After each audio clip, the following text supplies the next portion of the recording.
안녕하세요. 반갑습니다. 네, 날씨가 점점 더워지는 것 같아요. 이제 여름임을 확연히 느낄 수가 있습니다.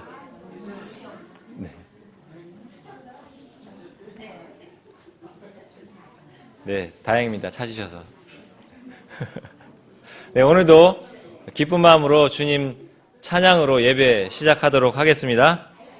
먼저 드릴 찬양은 590장입니다. 우리에게 맡겨진 일들을 잘 감당하고 주님 만나기를 소망합니다. 590장 1절, 2절 간주 3절 드리겠습니다.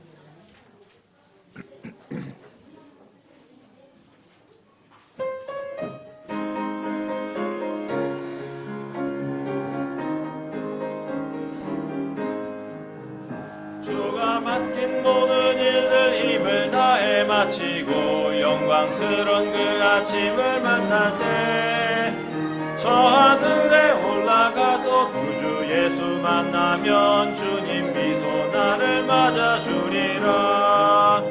나의 주를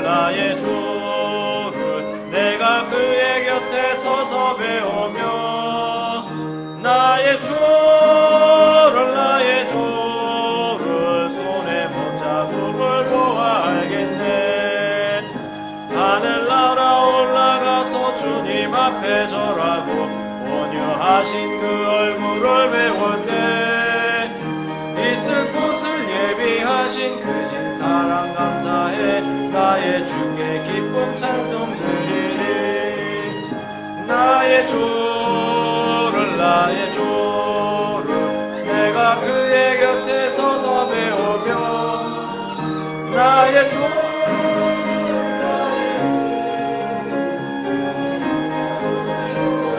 간주 드리겠습니다.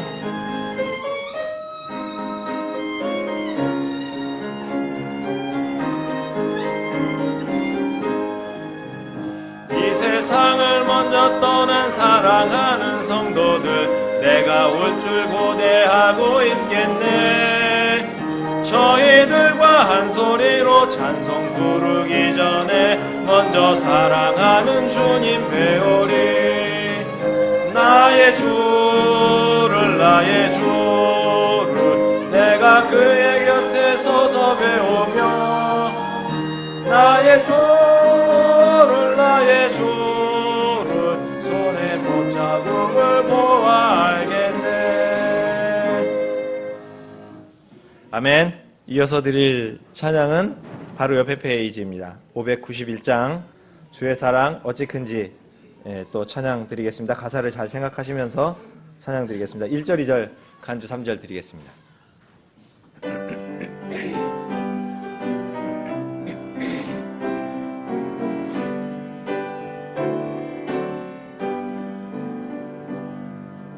주의 사랑 어찌 큰지 측량할 수 없도다.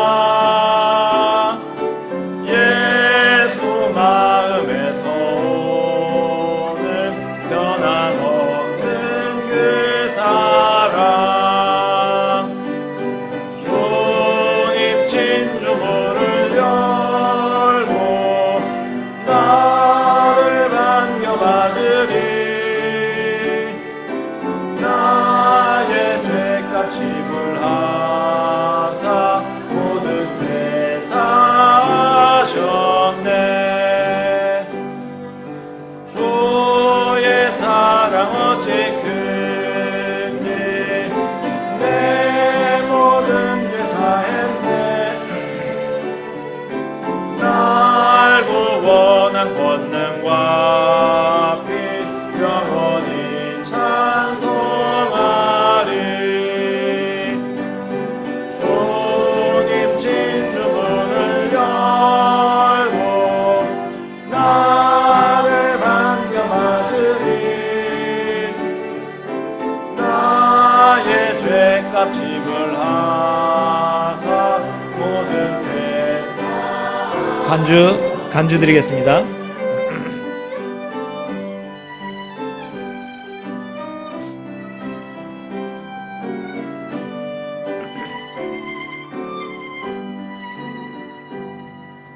내 인생의 저녁에 하늘 문 두드릴 때 예수님의 보혈로서 하늘 문 들어가리. 주님 진주문을 열고 나를 반겨받으리. 나의 죄값 지불하사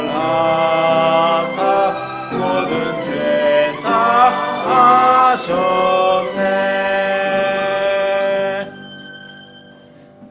아멘. 이어서 드릴 찬양은 421장입니다. 1절 간주, 2절 드리겠습니다. 421장 구왕국을 향해 가는 찬양 드리겠습니다.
아멘.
네, 다 같이 일어나서 찬송가 49장 찬양 드리겠습니다.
소망 주신 주 찬양하여라. 참 아름다운 노래 다 함께 부르세. 하늘의 기쁨 주신 주 찬양하여라. 참 즐거운 노래를 높이 불러서 내 영혼 구원하신 주 찬양하겠네. 땅 위의 성도들이 부르는 노래에 저 하늘의 천사는 다 화답하겠네. 참 아름다운 노래 늘 높이 부르세. 하늘의 소망 주신 그 찬양하여라. 참 아름다운 노래 다 함께 부르세. 하늘의 기쁨 주신 주 찬양하여라.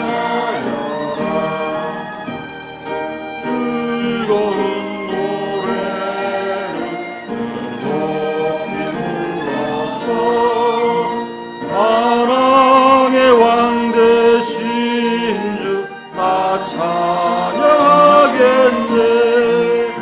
거룩한 하늘 노래 들려올 그때에 참 그리던 주님을 반가이 대하리.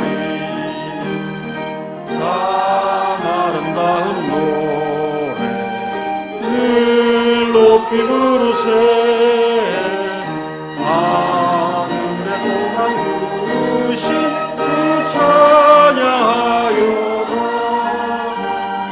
참 아름다운 노래 다 함께 부르세. 하늘의 기쁨 주신 주 찬양하여라. 주님의 은혜를 감사드립니다. 오늘도 나를 지으시고 또 나를 조성하신 하나님 아버지를 찬양하고 또 경배하는 인생으로 마땅한 도리를 다할 수 있게 하시고 아무것도 아닌 우리를 불러서 하나님을 섬기도록 복 주신 것을 감사합니다. 지나간 때 우리가 다 아담 안에서 하나님께 정해주신 인생의 길, 참 생명의 길을 벗어나 빛도 없이 소망도 없이 어두운 가운데 있던 자들이었는데 주님으로 인하여 우리가 인생의 빛 대신 하나님을 알고 또 우리의 근원과 종말을 알게 해주신 참으로 감사드립니다. 근원이 없던 우리가 근원이 있는 자가 되고 또 썩을 것을 뿌리고 영광스러운 것을 거둘 수 있는 자리로 우리를 불러주신 것을 감사합니다. 주님, 오늘도 우리 마음의 문을 열어주시고 또 지혜와 계시의 영을 주셔서 주님을 더욱더 깊게 알게 하시고 또 우리의 끝이 어디인가를 보게 해주시고 또 우리의 종점이 어디인가를 알게 하여 주시길 원합니다.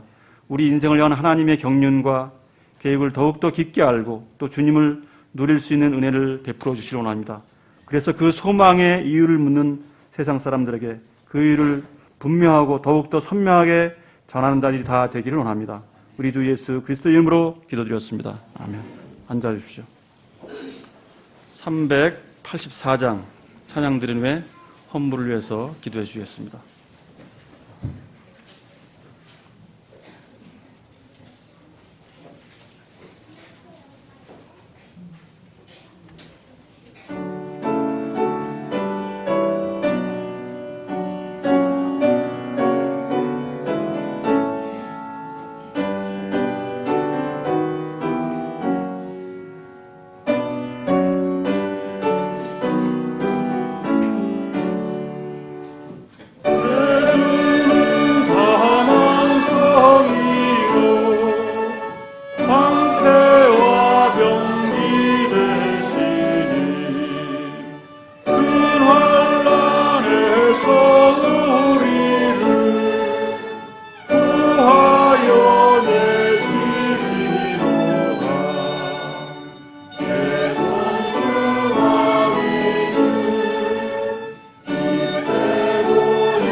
내가 가진 것 중에 받지 아니한 것이 무엇이냐? 이제 네가 그것을 받았을진데 어찌하여 그것을 받지 아니한 것 같이 자랑하느냐?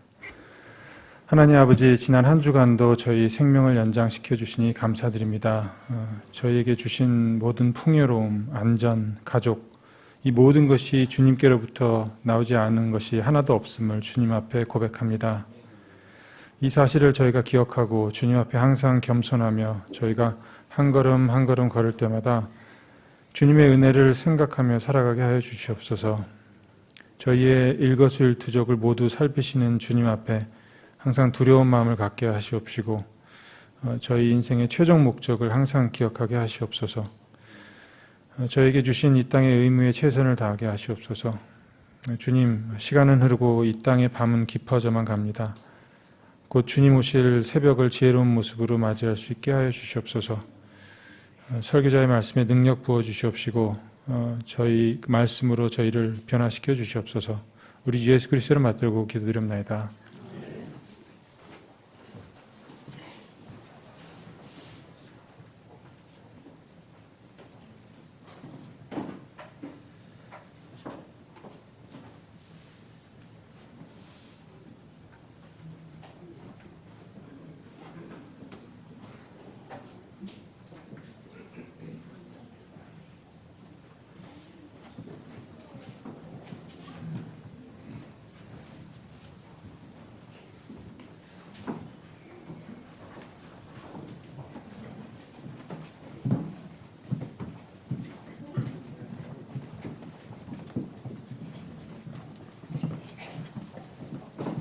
네, 안녕하세요.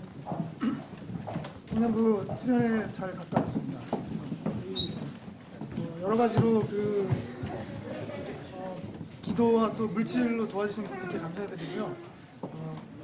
89장 마라나타 찬송 89장 1절, 2절 하겠습니다. 1절하고 간주하고 2절 하겠습니다.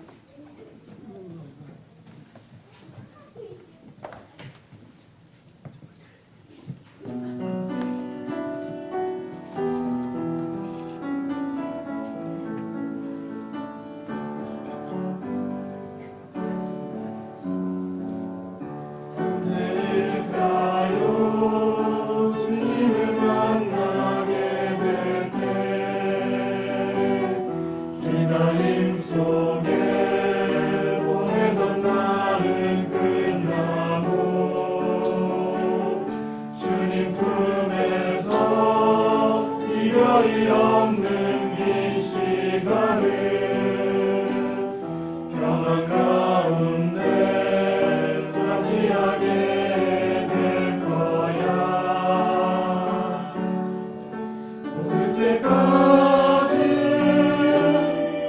내가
주옵소서.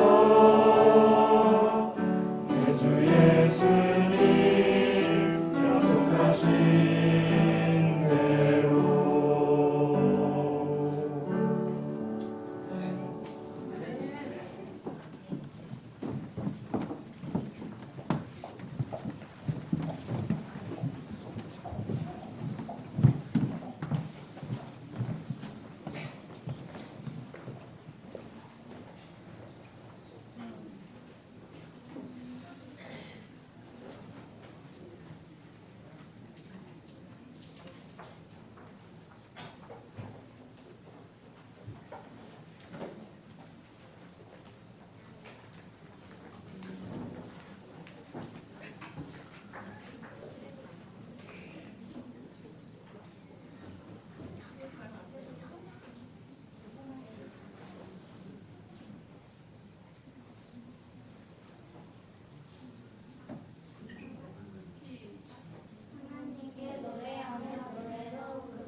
예, 교회 소식 참고해 주시기 바랍니다. 1번인 다음 주는 7월 초쯤입니다. 그래서 오후에는 주님의 만찬이 있고 그리고 주변 지역 구령전도 시간을 갖겠습니다. 2번입니다. 그동안 목사님께서 강해설 그리스도인과 기도 주제 설교는 종료되었습니다. 그래서 계속해서 교회를 위해서 기도해 주시기 바랍니다. 다시 한번 그 청년부 수련을 위해서 기도와 물질로 도와주신 여러분께 교회 이름으로 감사를 드립니다. 4번입니다. 금년도 교회 여름 수련회는 8월 4일부터 9일까지 2박 3일 김포 청려관에서 있을 예정입니다. 세부 계획이 나오는 대로 다시 한번 공지해 드리겠습니다. 5번입니다. 2014년도 상반기 성경 암송대회가 7월 13일에 실시됩니다. 이제 2주 남았습니다. 그래서 모두 참석해서 말씀의 은혜를 나누는 시간이 되기를 바랍니다. 자, 이번 주 성경 암송 구절입니다. 시작. 내가 사는 동안에 주께 노래하며 내가 생존하는 동안에 노래로 내 하나님을 찬양하리로다. 시편 104편 33절 말씀.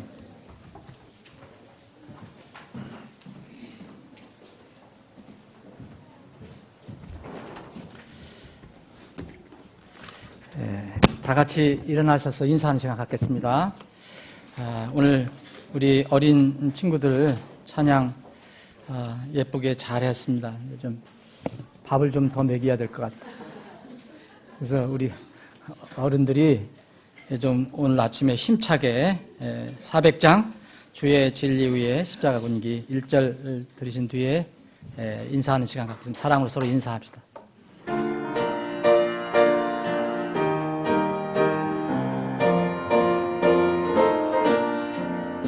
주의 진리 위에 십자가 군기 하늘 높이 쳐들고 주의 군사 되어 용맹스럽게 찬송하며 나가세 나가세 나가세 주 예수만을 위하여 목숨까지도 바치고 싸움 걸어 나가세.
저들은 이미 예수의 손을 한없이 패하고 주의 군길만이 영광스럽게 온누리에 빛나네.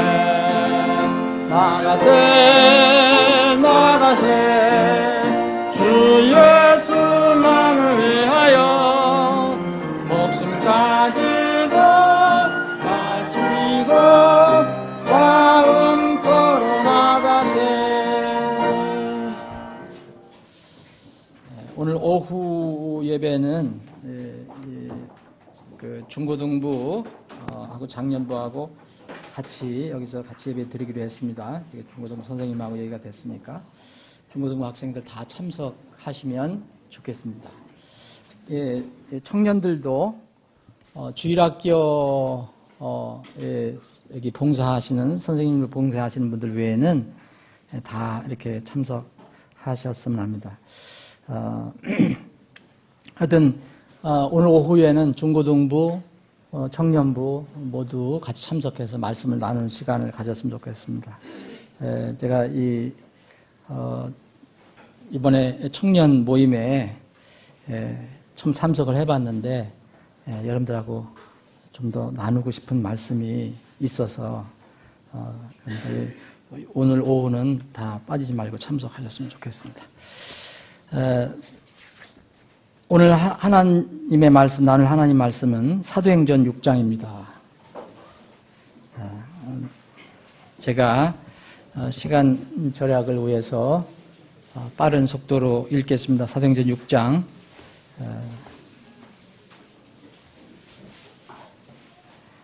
우리가 이제 그 말씀을 읽을 때 일어난다는 것은 형식이 아니라 하나님 말씀을 존중한다는 뜻이 포함이 되어 있는 겁니다. 그래서 혹시 제가 시간 관계상 그렇게 안 하더라도 말씀을 정말 사모하고 존경하는 마음으로 이렇게 읽으시면 좋겠습니다. 제가 읽겠습니다. 그 무렵에 제자들의 수가 크게 늘어났는데 그리스 말 하는 사람들이 자기들의 과부들이 날마다 주는 배급에서 빠짐으로 히브리 사람들에게 불평을 터뜨리매 이에 12사도가 제자들의 무리를 자기들에게 불러 이르되 우리가 하나님의 말씀을 버려두고 상을 섬기는 것은 합당치 아니하니 그러므로 형제들아 너희는 너희 가운데서 정직하다고 평판이 있고 성령님과 지혜가 충만한 사람 7을 찾아내라.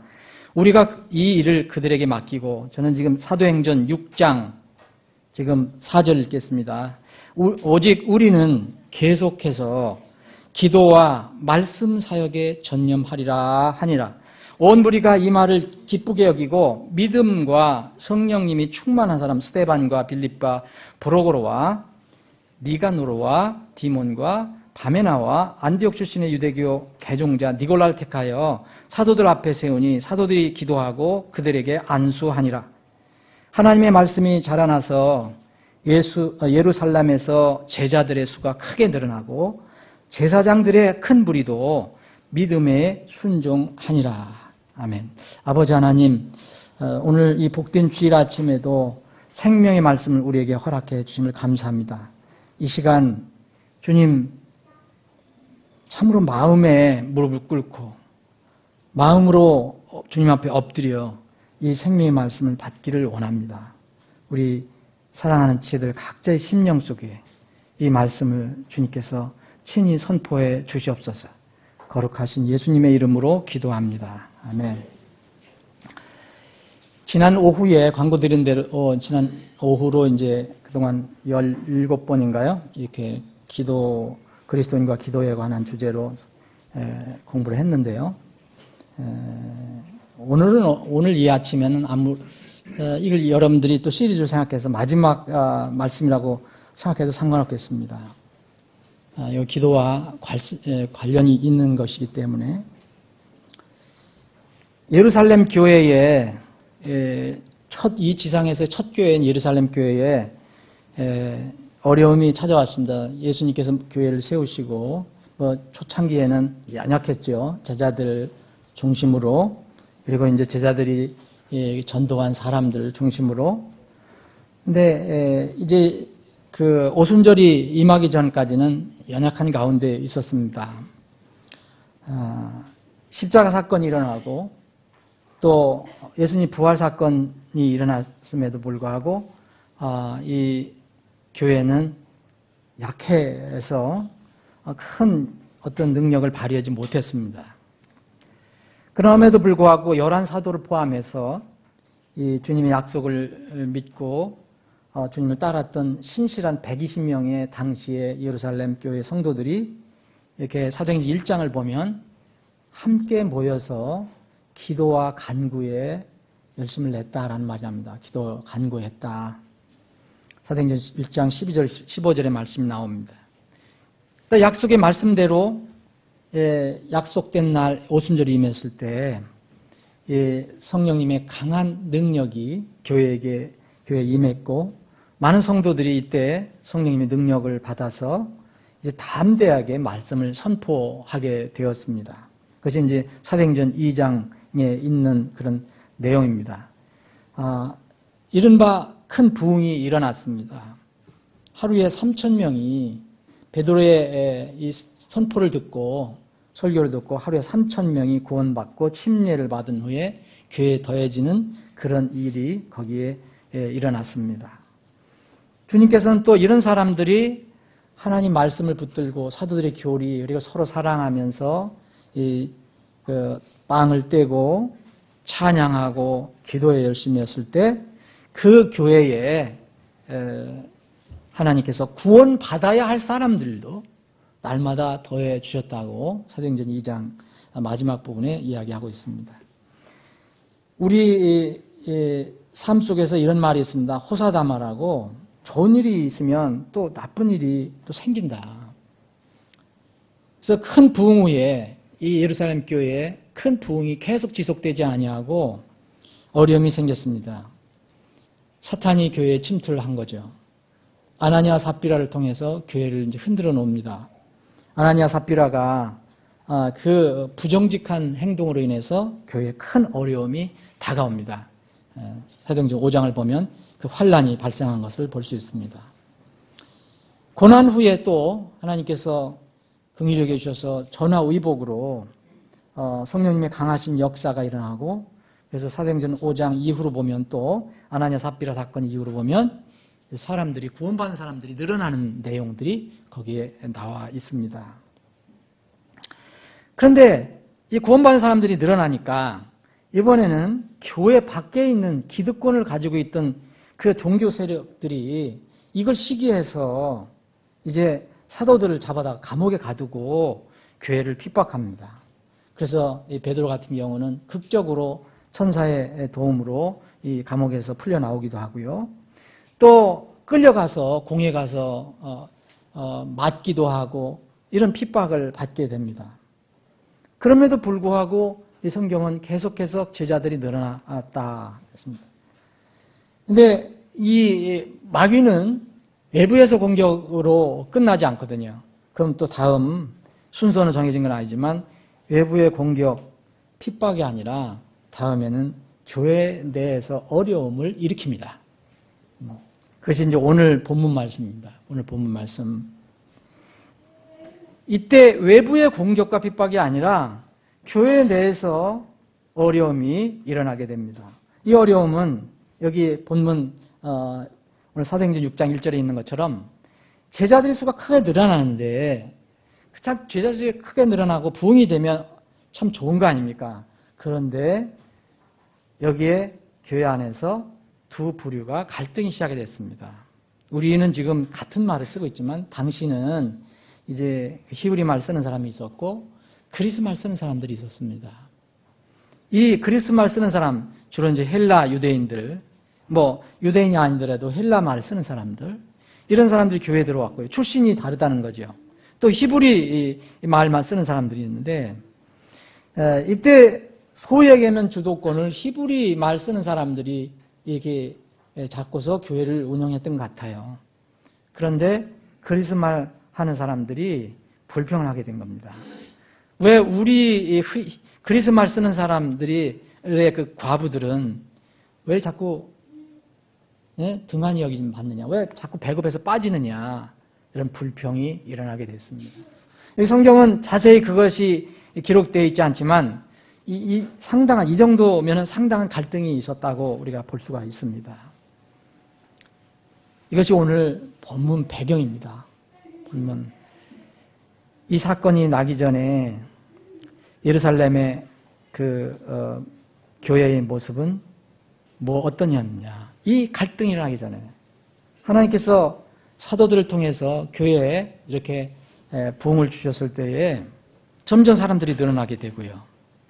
그런데 사람들이 자꾸 늘어나다 보니까 처음에는 12명, 처음에는 70명, 그러다 120명, 120명에서 나중에 3,000명까지 사람이 더 늘어나고 그러니까 이제 이 12사도가 이 일에 뭔가 총동원하게 돼 있어요. 하게 됐습니다.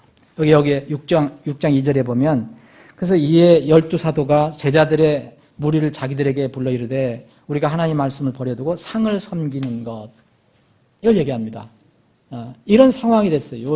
요 시간이 전에는 사도들이 교회에서 열심히 일을 했습니다. 그런데 이 성경은 뭐라고 하냐면 합당하지 않은 일이었다는 거예요. 말씀을 버려두고 상을 섬기는 것은 사도들에게는 합당치 않았다. 무슨 문제가 생긴 거냐면 식탁 관리인데 이 시대 교회 용어로 얘기하면 재정 집행 문제였습니다. 재정 집행 문제. 교회는 한 사람이 교회가 될 수가 없습니다. 성도는 한 사람이 될 수 있지만 교회는 반드시 2사람 이상이 돼야 됩니다. 그래서 교회는 사람들이 모이는 공동체입니다. 이 공동체는 사람들이 모이는 곳에는 반드시 사람이 모이면 행정적인 일이 따라오고 이 봉사 이 일이 따라오게 돼 있어요. 사람들이 모이면 뭐가 형성됩니까? 인간관계가 형성이 돼요. 혼자 있으면 아무 상관이 없습니다. 인간관계가 형성되면 모이면 사람들은 먹어야 하고 마셔야 하고 뭔가 또 그 일을 위해서 누군가 섬기고 봉사하는 그런 사람이 필요합니다. 그래서 교회는 다양한 사람들이 모여서 각자 하나님께서 주신 재능과 은사를 발휘해서 섬기는 곳입니다. 어떤 사람 섬김을 받고 어떤 사람 섬기고 하지만 그래도 전체적으로 보면 다 섬기는 곳입니다. 그런데 각자에게 주어진 기능과 임무가 있다는 것입니다. 똑같은 것을 섬기는 게 아니에요. 서로 사랑하고 돕는 건 똑같지만 어떤 기능과 임무는 조금씩 다를 수 있다는 겁니다. 여기서 사도들, 그때 초세기 교회를 일으켰던 이 사도들도 교회의 한 구성원이고 이 사도들에게 맡겨주신 것은 다른 일반 이 회원들과 달리 하나님께서 그들을 부르셔서 주님께서 부르셔서 명령을 주셨거든요. 복음을 선포하라. 말씀을 선포하라. 사람들을 구원해내고 그들을 잘 가르쳐서 성장시켜라. 이것이 주된 임무였습니다. 사도들은 물론 사도들도 교회에서 다른 일을 합니다. 그런데 그것이 주가 돼서는 안 된다는 거죠. 예를 들어서 사도들이 이 교회가 완전히 조직적으로 구성이 된 초세기 교회였을 때 첫 교회에서는 사도들이 돈을 다 관리를 했던 것 같아요. 그런데 사람들이 많이 늘어나게 됐고 또 복잡해지니까 이제 이 일은 사도들에게 합당하지 않다는 것을 이제 알게 된 겁니다. 사도들이 그것을 깨닫게 된 거죠. 그래서 교회의 모든 행정은 주님께서 특별한 어떤 사람들을 세워서 담당하게 하셨습니다. 그게 오늘 본문 내용입니다. 자, 우리라는 사도죠. 12사도가 얘기하는 겁니다. 하나님의 말씀을 버려두고 그걸 등한히 하고 상을 섬기는 것, 이것도 필요하지만 사람들에게 음식 제공하고 부엌에 가서 음식 준비하고 나눠주고 또 나중에 그걸 처리하고 이런 것들, 그걸 어떻게 지출하고 이런 것은 그것도 필요하지만 우리가 하나님 말씀을 버려두고 하는 것은 합당치 않다는 것을 우리가 깨달았다. 그러니까 이제 다 형제들을 부릅니다. 무리들을 자기들에게 불렀지 않습니까? 2절에 보면. 그래서 형제들아 너희는 너희 가운데서 이러이러한 사람들을 뽑아서 우리가 지금 하고 있었던 일을 좀 맡기면 좋겠다. 그렇게 얘기를 합니다. 그게 바로 이제 교회에서 처음으로 집사 제도가 시작됐던 어떤 근거가 되는 겁니다. 여기 집사라는 말이 없지만 이렇게 해서 이제 집사 제도가 이제 시작이 된 겁니다. 이렇게 되니까 여기에 있는 필요한 사람들이 이 성령님과 그러니까 정직하고 성령님하고 지혜가 충만한 사람 7을 찾아내라. 그래서 이 일을 그들에게 맡기겠다. 대신 우리는 처음에 주님께서 맡겨주신 그 일을 계속해서 열심히 하겠다. 그게 바로 뭐냐면 기도와 말씀 사역에 우리 몸을 맡기겠다. 전념하다고 표현했습니다. 우리 몸을 맡긴다는 거예요. 예. 그래서 이 예루살렘의 첫 교회가 이 무리가 이 말을 기쁘게 받아들여서 믿음과 성령님이 충만한 이제 사람들을 고릅니다. 그래서 7명을 스데반을 비롯한 7명을 세워서 사도들 앞에 사도들이 고른 게 아니죠. 그 교회에서 골랐죠. 그래서 사도들이 이제 기도하고 그들에게 안수를 주었습니다. 그랬더니 여기에 보시면 알겠지만 이 7절에 보면 말씀이 자라났다라고 얘기합니다. 말씀이 자라났다. 그래서 예루살렘에서 제자들의 수가 다시 크게 늘어나기 시작하고 또 우리가 예상치 못했던 이 사람들이 예상치 못했던 일도 발생합니다. 교회 바깥에 있었던 제사장들의 큰 무리도 믿음에 순종하니라 이런 말씀이 있습니다. 여러분 오늘 말씀에서 보면 2절에 하나님 말씀이 있어요. 제 성경에는 이거를 언더라인 되어 있습니다. 파란 글씨로. 그리고 7절에도 또 하나님 말씀이 있습니다. 여기 2절에 있는 하나님 말씀은 제자들의 수가 크게 늘어났을 때 사도들은 말씀을 버려두기 시작했어요. 하나님께서 부흥을 주셨을 때 말씀을 버려두기 시작했어요. 이것을 깨닫게 됩니다. 아, 말씀 버리고 삶을 열심히 섬겼는데 뭐 이것도 필요한 거죠. 밀려오는 사람들을 막 섬기는 거니까 필요한 거죠. 그런데 자기의 본분을 잃어버린 거죠. 했더니 어떤 일이 일어난 겁니까? 사람들 사이에 불평이 생기기 시작한 겁니다. 불평이. 갈등이 일어나고요. 그래서 다시 깨닫고 이제 그걸 바로 잡습니다. 이 일꾼들 7명을 세우고 이제 이들은 기도와 말씀 사역에 전념하니까 그 결과가 어떻게 됐냐? 7절입니다. 말씀이 자라나기 시작하다. 그리고 예루살렘에서 제자들의 수가 다시 크게 늘어나기 시작했고 심지어는 교회 밖에 있는 제사장들 무리까지도 그 교회의 영향을 받아서 믿는 데 순종한다. 이런 말이 나왔습니다. 여기 두 가지 여러분 하나님 말씀 2절에 있는 말씀 7절에 있는 말씀 똑같은 말씀인데 한 것은 버려두는 거고요. 한 것은 이 말씀이 자라납니다. 이게 결과가 어떻게 되는가? 우리는 어떤 상황에 있어도 하나님께서 우리에게 큰 복을 주시고 부흥을 주셔도 그 말씀에 대한 태도가 어떻게 되야 되냐?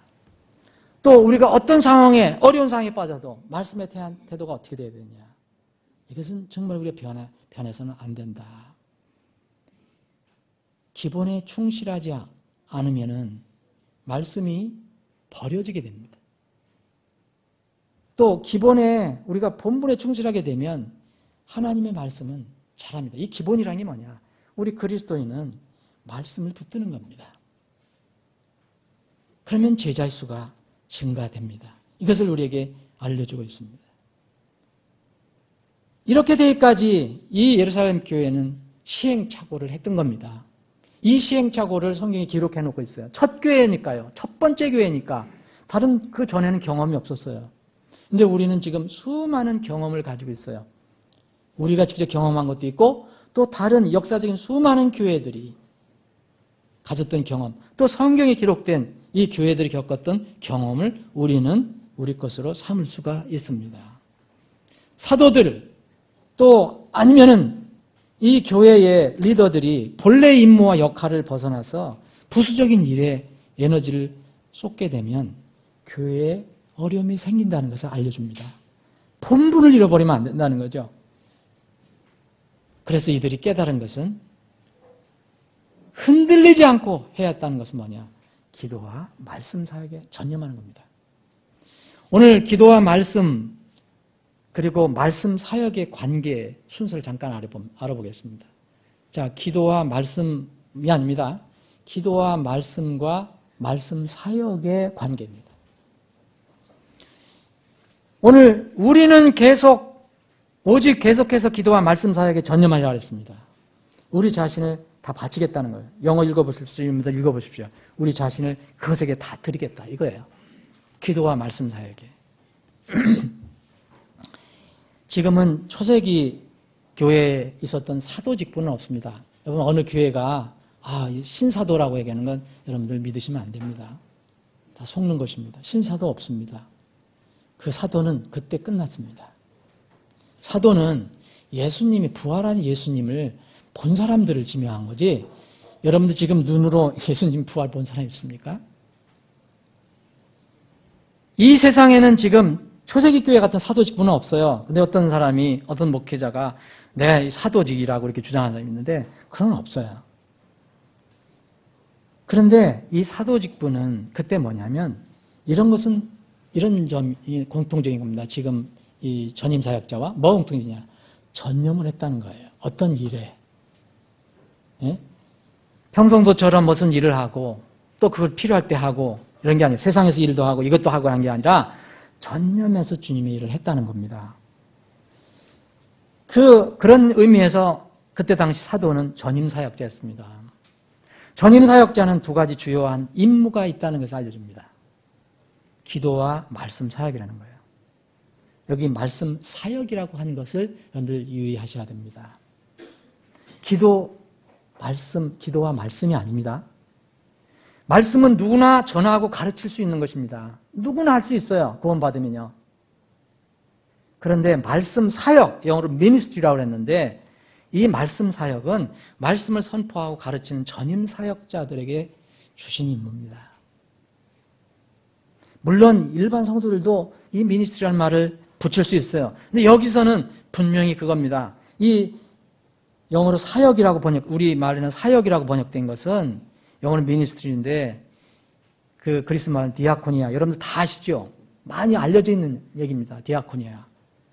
이것은 섬기는 자라는 거예요. 시중 드는 자라는 얘기입니다. 지금 집사를 영어로 디컨이라고 해요. 디컨. 바로 여기서 나온 겁니다. 집사라는 건 뭐냐? 집이 없어서 집을 사라고 이 직분을 준 게 아니고 어떤 일을 맡아서 집행하라. 섬기는 자, 시둥자라는 뜻입니다. 그래서 교회의 집사를 디컨이라고 합니다. 거기서 그게 바로 디아코니아에서 나온 겁니다. 교회에서 어떤 일을 하는 사람들, 교사도 될 수 있고 집사도 될 수 있고 목사도 될 수 있습니다. 종을 이렇게 부르기도 합니다. 근데 여기 순서를 한번 잘 생각해 봐야 합니다. 여러분 말씀과 기도, 말씀 사역과 기도에 전념하리라 하지 않았어요. 기도와 말씀 사역에 전념하리라 하겠습니다. 기도가 말씀보다 더 중요하다는 의미가 아닙니다. 말씀 사역을 수행하려면 기도가 필수적으로 선행되어야 한다는 것입니다. 기도는 반드시 말씀의 기초 위에 세워지는 것입니다. 기도와 말씀은 떨어질 수가 없어요. 여러분 디모데전서 4장을 보면 그때 당시에 이건 먹어서는 안 된다. 너는 결혼해서는 안 된다. 심지어 하나님 섬기려면 결혼하지 말고 총각 처녀로 이렇게 섬겨야 한다. 이런 주장을 하는 사람도 있었어요. 지금 이 시대에 하는 것처럼. 그런데 어떤 음식, 넌 이 음식 먹지 말아야 한다. 그런데 거기 디모데전서를 보면은 하나님 말씀과 기도로 모든 음식은 깨끗해진다라고 말씀하셨습니다. 이건 뭐냐면 하나님 말씀과 기도. 하나님 말씀이 없으면 기도를 해도 의미가 없는 거예요. 여러분들이 우리가 이제 이런 이스라엘 백성들에게는 율법으로 먹는 음식, 못 먹는 음식을 가려놓았지만 예수님께서 모든 사역을 완성하시고 나서는 예수님께서 다 율법을 완성하셨기 때문에 그때 못 먹던 돼지도 잘 먹고 돼지고기도 잘 먹고 뱀장어도 잘 먹고 비늘 없는 고기도 잘 먹고 이걸 어떻게 알게 됩니까? 성경을 보니까 하나님께서 허락하신 게 나옵니다. 그러면은 이것을 보고 지식이 있으니까 내가 이 말씀을 믿고 실행합니다. 기도하면요, 모든 것이 깨끗해지는 겁니다. 그래서 말씀과 기도로 깨끗해진다고 그랬습니다. 그 다음에 말씀 사역이 나오는 거예요. 기도와 말씀과 기도, 그 다음에 말씀 사역입니다. 그러면 말씀 사역하고 기도만 한다면 기도하고 말씀 사역이에요. 교회에서 하는 모든 것들은 하나님과 관련된 거예요. 그럼 여러분, 하나님의 뜻과 능력을 구하는 일이 먼저 이루어져야 한다는 것을 얘기합니다. 그래서 내 힘으로 자꾸 하다가는 내가 부지런히 해야 되지만 말씀을 떠나서 주님께서 주시는 힘, 주님께서 주시는 능력과 은혜를 구하지 않고 내 혈기를 하다 보면 언젠가는 넘어지게 돼 있어요. 그리고 다른 사람하고 갈등이 생기고요. 어려움이 생기는 거예요. 우리가 하나님의 일을, 하나님의 뜻을 행하려고 할 때 먼저 이루어져야 하는 것이 하나님 앞에 무릎을 꿇는 것, 하나님 뜻을 살피고 하나님 능력과 은혜를 구하는 것. 이 점이 많은 사람들이 간과하는 점입니다. 지금도 이 점을 많은 성도들 그리고 교회들이 이 영적 진리를 쉽게 잊어버립니다. 알고 있어도 실천할 때 또 잊어버리는 거예요. 기도는 뭡니까? 사람이 하나님을 향해서 마음을 내려놓는 겁니다. 하나님께서 만물의 창조주이시고 절대 구원자이시며 또 모든 은혜의 공급자이심을 인정하는 겁니다. 그분의 은혜에 감사하는 행위입니다. 단지 우리가 생각하면 기도하면 그냥 달라는 것, 왜 안 들어주시느냐고, 기도하는데 왜 성취 안 해주시냐, 이런 것만이 아니고 아버지 대신 하나님과 소통을 하는 겁니다. 자녀가 가정에서 부모와 소통하는 것처럼.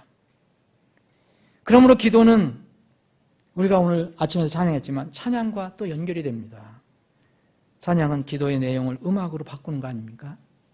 그래서 찬양 가사가 중요하다는 거예요. 아무리 멜로디가 참 아름다워도 의미 없는 그 가사를 계속 반복하는 것은 위험합니다.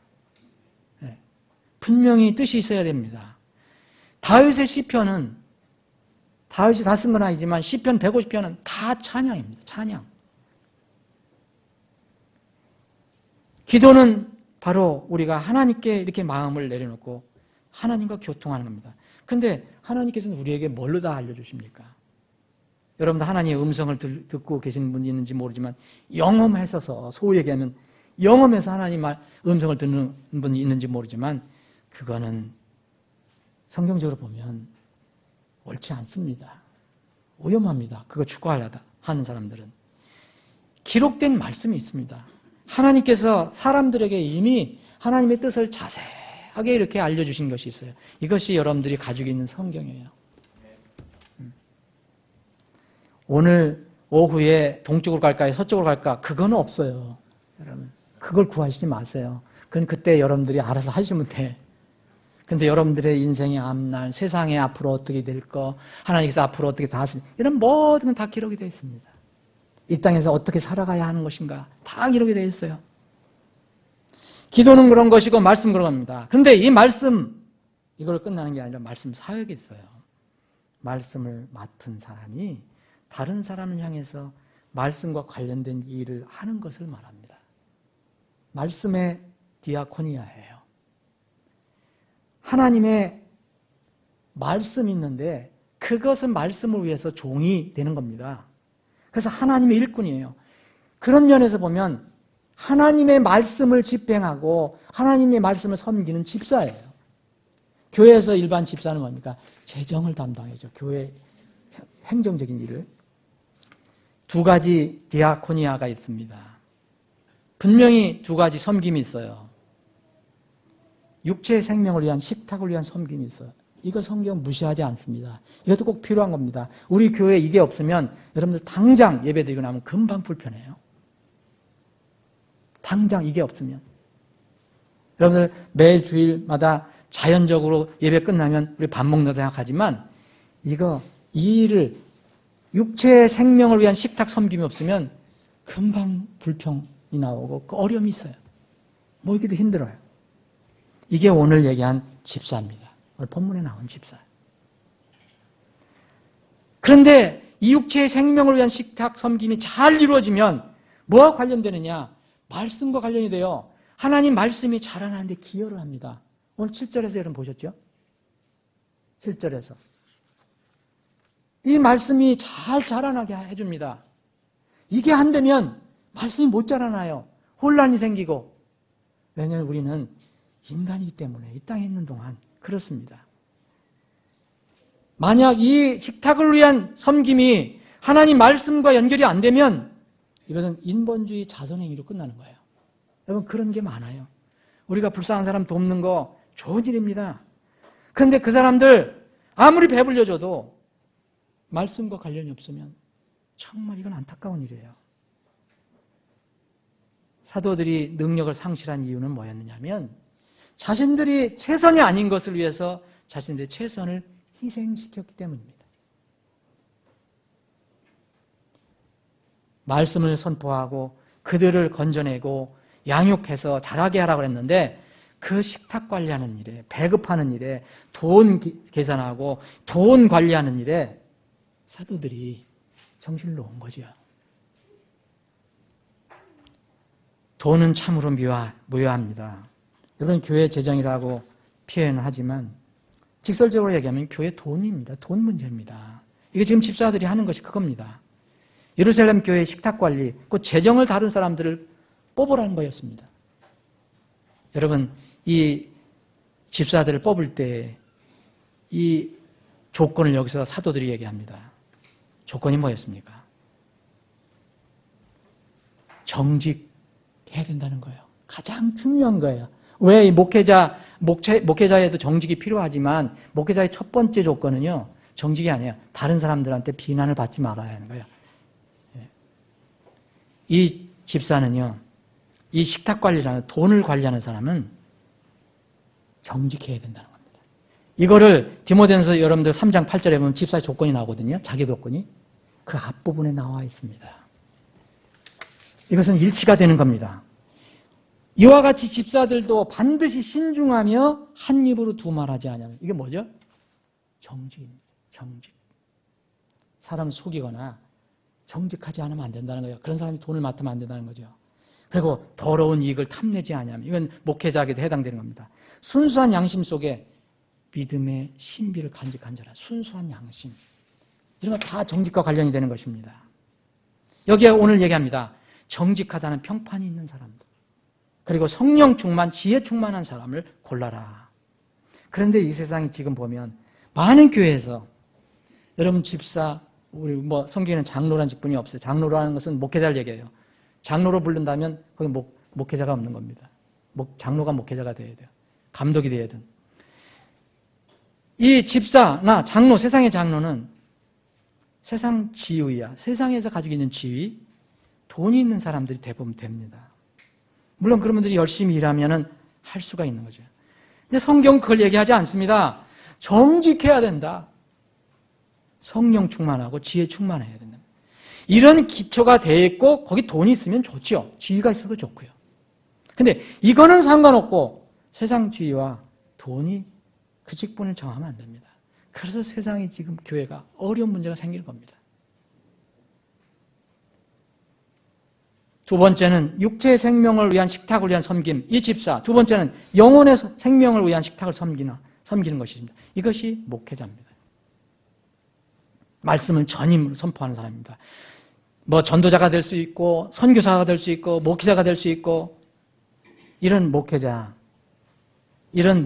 뭐라 하냐면 선한 사역자라고 얘기합니다. 여기 디모데전서 4장에 보면 이제 말씀을 잘 따라서 주님의 말씀을 따라서 실행을 하면 그리스도의 선한 사역자가 된다. 왜 기도 말씀 사역인가? 왜 기도 플러스 말씀 사역인가? 기도는 뭘 얘기하나? 기도는 결국 나 자신을 부인하는 거 아닙니까? 주님만 높이는 겸손의 훈련 아닙니까? 하나님께 무릎 꿇는 날마다의 실천입니다. 자기는 겸손해지고 나는 부정하고 하나님과 그분의 말씀을 높이는 것이 바로 기도입니다. 기도하는데 사람이 교만해진다는 것은 있을 수가 없는 것입니다. 그건 뭔가 잘못된 것입니다. 이런 기도라는 것은 단순히 형식적인, 의식적인 기도가 아니라 이렇게 하나님 앞에 자신을 부정하고 하나님 앞에 무릎을 꿇는 이런 태도가 기초가 되지 않으면 말씀을 전한다 하더라도 여러분 그 말씀 사역이 사람들을 상처를 줄 수가 있습니다. 그래서 기도와 말씀 사역입니다. 그분의 말씀을 정말 최우선으로 모시는 태도라는 것은 그분 앞에 무릎을 꿇는다는 거죠. 이런 말씀 식탁 섬김이 있어야 돼요. 이게 뒤바뀌거나 이게 결여되면 위험해지는 겁니다. 많은 우리가 듣고 있는 여러 가지 일들을 보면 왜 성경 문제를 막 크게 주장하는 어떤 사람도 어떤 그런 교회도 왜 좋은 간증이 안 나오고 왜 이상한 간증이 나오는가? 기도는요, 지상에서의 응답 여부에 상관없이 진실한 기도는 그 자체가 정말 귀한 것입니다. 그 자체. 그래서 여러분들이 응답을 받든 못 받든 간에 성취를 했든 못 했든 간에 예수님께서 하나도 이제 남김없이 다 기억해서 보상해 주신다고 약속을 하셨습니다. 지난주에 우리가 살펴봤잖아요. 말씀을 배우고 가르치는 일은 반드시 기도가 앞서야 합니다. 곧 겸손, 자기 부정과 연합되어야 합니다. 여러분 그렇게 하지 않으면 누가 뭐 한마디 하면 금방 어려움이 생깁니다. 지식은 반드시 자기 부정을 해야 합니다. 사랑과 연합을 돼야 된다는 거예요. 여러분 지식이 꼭 필요한 겁니다. 그런데 자기 부정하는 기도와 다른 사람을 먼저 생각하는 사랑과 연합되지 않으면 그 지식은 흉기가 될 수 있습니다. 고린도전서 8장 1절로 2절에 지식은 어떻게 한다 그랬죠? 지식은 나를 우쭐대게 한다고 그랬습니다. 지식은 반드시 사랑과 연결이 돼야 됩니다.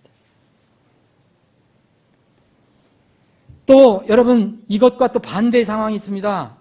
하나님의 말씀이 없는 기도를 열심히 하는 사람들이 있어요. 신비주의에 빠질 수 있습니다. 기복주의에 빠질 수 있어요. 지나치면 하나님께 속한 영과 마귀에 속한 영을 분별하지 못할 때가 있어요. 그런데 흔히 그런 사람들이 세상 말로 영험하다는 얘기를 들어요. 그런데 하나님의 영인지 마귀의 영인지 도대체 분별을 못해요. 사이비 은사주의예요. 이런 위험이 있을 수 있습니다. 아까 초반에 말씀드린 요사이 그 소신사도 운동이 있는데 별 다를 바 없어요. 이상한 계시가 계속 나와요. 하나님 말씀이 없는 기도는 위험하다. 또 다시 한번 말씀드리면 기도, 자기 부정하는 겸손, 하나님의 사랑을 드러내는 기도가 없으면 말씀 사역은요 위험합니다. 지식주의에 빠질 수 있고요. 영지주의에 빠질 수 있어요. 영지주의, 지식을 최우선으로 하는 거예요. 성경의 지식은 많이 가지고 있지만 너무 그런 사람들을 만나보면 메마르고 차갑습니다. 이기적이에요. 공격적이에요. 말씀을 한번 정리를 해보겠습니다. 하나님의 말씀이 있는 개인이나 교회엔 비전이 있다고 얘기해요. 비전. 우리가 얘기하는 세상에서 얘기하는 비전, 내가 성공하기 위해서 앞으로 세상에서 세상적인 성공을 얘기하는 비전이 아니고 성경에서 말하는 비전이라는 것은 우리 성경에서는 이제 환상계시로 번역을 했는데 하나님께서 말씀을 주셔서 얻게 된 소망을 얘기하는 거죠. 잠언 29장 18절에 보면 비전이 없는 곳에서는 환상계시가 없는 것은 하나님께서 계시한 것이 없는 사람은 백성이 망하려니와 그랬어요. 하나님 말씀 없으면 망합니다. 그런데 우리는 바른 말씀을 가지고 있어요. 그 말씀을 따르고 있어요. 그런데 그 말씀을 섬기는 사역, 이 말씀 사역이 기도가 뒷받침되지 않으면 열매를 맺을 수 없게 되는 겁니다. 자칫 기도 없는 말씀 사역은 말씀드린 대로 전도 대상자들에게 자꾸 상처만 줘요. 돕는 대신 상처를 자꾸 주고 말아요. 사랑하는 여러분, 여러분들과 저는 말씀을 가지고 있어요. 정말 하나님께서 보존해 주신 귀한 말씀을 가지고 있어요. 오염되지 않는 정말 순수한 말씀을 가지고 있어요. 참 복입니다. 그런데 기도가 또 결여되면 어떻게 될까요? 우리는 오직 하나님만 인정하고 나는 내려놓을 수 있는 그런 기도할 수 있는 특권과 능력을 또 받았어요. 왜냐하면 하나님을 우리가 아버지라고 부를 수 있기 때문에. 아버지라고 부를 수 없는 사람은 기도할 수가 없습니다. 구원시켜달라는 것 외에는 불가능합니다. 우리 교회 모임을 어떻게든지 간에 우리는 지킬 수 있습니다. 뭐만 가지고 있으면 말씀과 기도. 기도와 말씀만 있으면. 그래서 예수님께서 이 몸으로 드러나신 예수님께서 일종의 성육신이죠. 현현에서 나신 예수님께서 이 모세에게 이 주신 말씀이 있잖아요.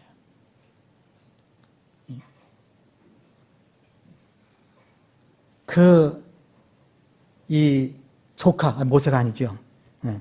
그 롯이 정말 거기서 건짐을 받기를 원하는데 자꾸 얘기하잖아요. 아브라함은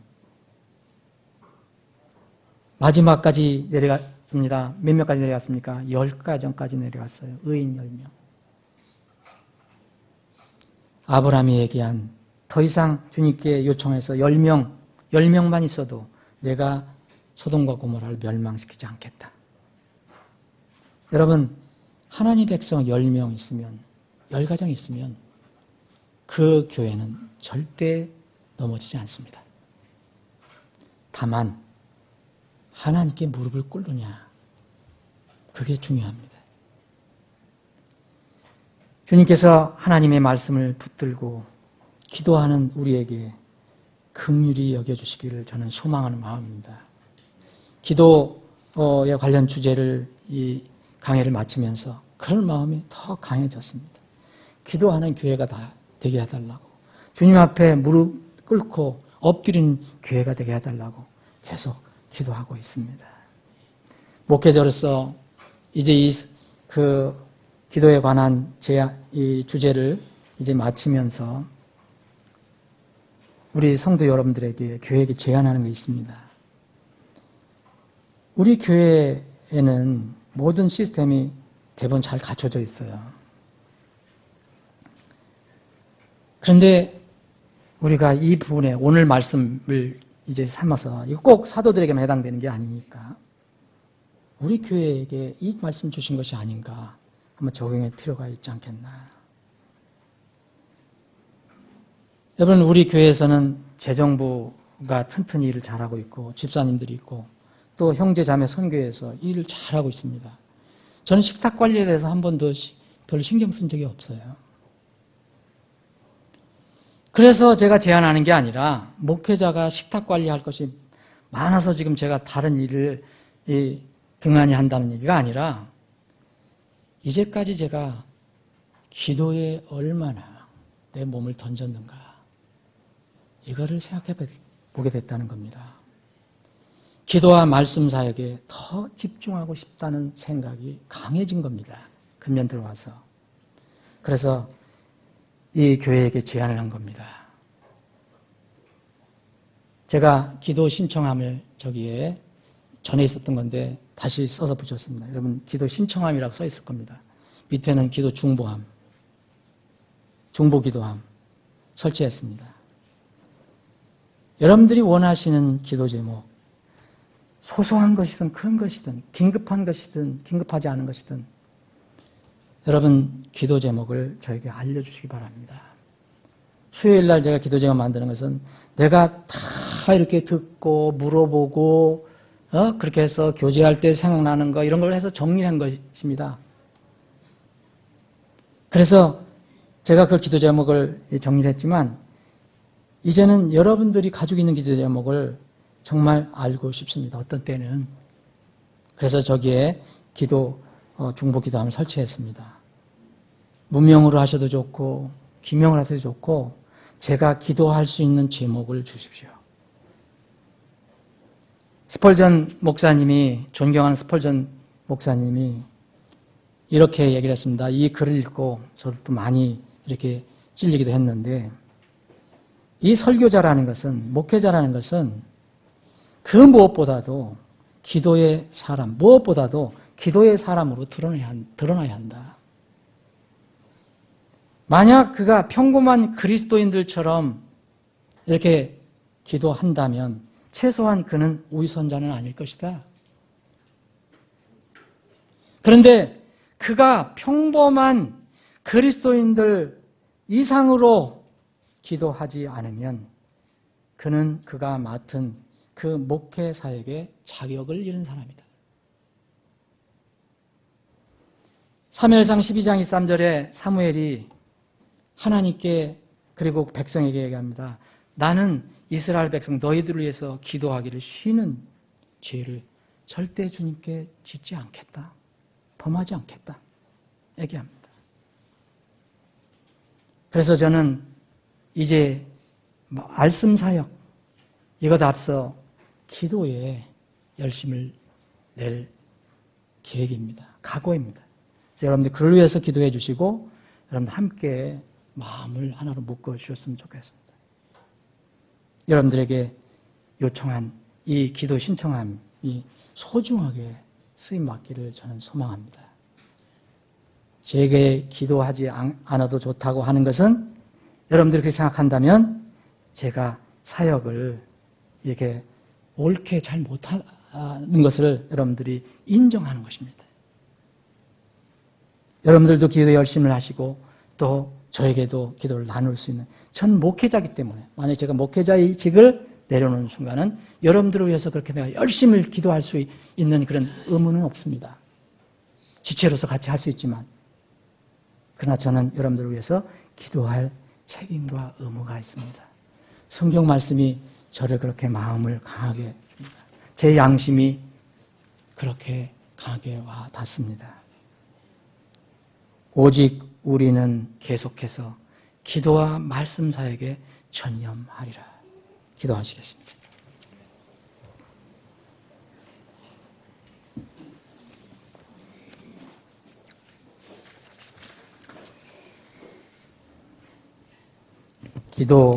그리스도인과 기도에 관해서 강해를 마쳤다고 해서 기도에 관해서 여러분들과 나누지 않을 것은 아닙니다. 우리 삶의 그리스도인의 삶이 기도가 얼마나 중요하고 많은 부분을 차지합니까?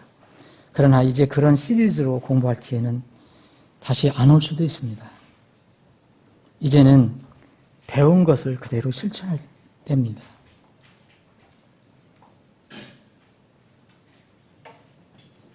기도하는 교회가 되기를 원합니다.